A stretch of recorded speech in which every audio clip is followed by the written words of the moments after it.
இருக்கிற எல்லா பக்தர்களுக்கும்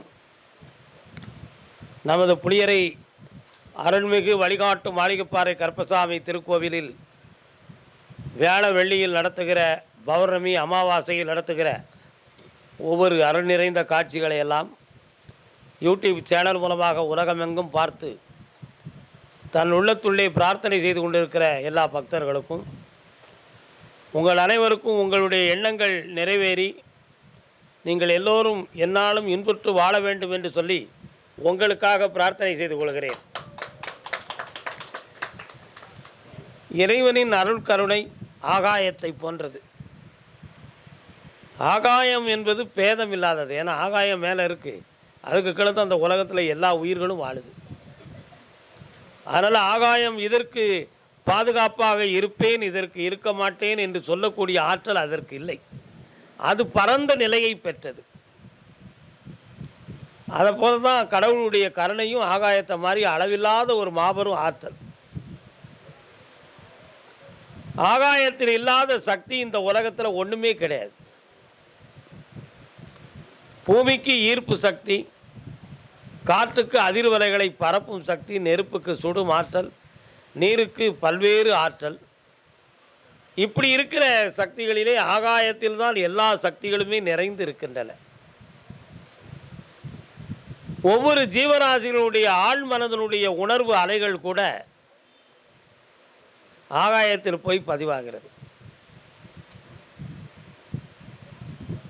ஆகாயத்தில் நிறைவு பெற்றிருக்கக்கூடிய திடப்பொருளாக இருப்பது கிரகங்கள், விண்மீன்கள், இவைகளெல்லாம் திடப்பொருள்கள். திடமில்லாத அதிர்வலைகளாக இருக்கக்கூடியது நம் கண்ணுக்கும் கருத்துக்கும் அளவிட முடியாத ஆற்றல்கள். நம்முடைய எண்ண அலைகள் கூட, நம்முடைய மனதின் அலைகள் கூட ஆகாயத்தில் பரவி இருக்கின்றன. அதனால தான் ஞானிகர்கள் ஒவ்வொருத்தரும் தவம் இருக்கின்ற பொழுதெல்லாம் மேலிருந்து வருகின்ற சக்தியை தன் மேனியிலே தாங்கி அது மூலமாக தன்னுடைய ஆத்மாவை இணைத்து இந்த உலகுக்கு ஆசி புரிவதும், அவர்களை உலகுயிர் வாழ்கின்ற மக்களுக்கு நலம் விளைவிப்பதும் அந்த சக்தியை பெற்றுத்தான்.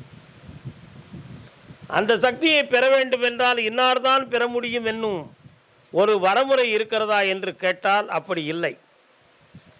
எல்லாரும் பெற முடியும். அந்த தரத்தை, அந்த தகுதியை மனிதன் முதலில் அடைந்திருக்க வேண்டும். மனிதன் அடைந்திருக்க வேண்டும் என்பது கடை சரக்குகள் போல் அல்ல, யார் மூலமும் பெறக்கூடிய ஒரு பேராற்றலும் அல்ல.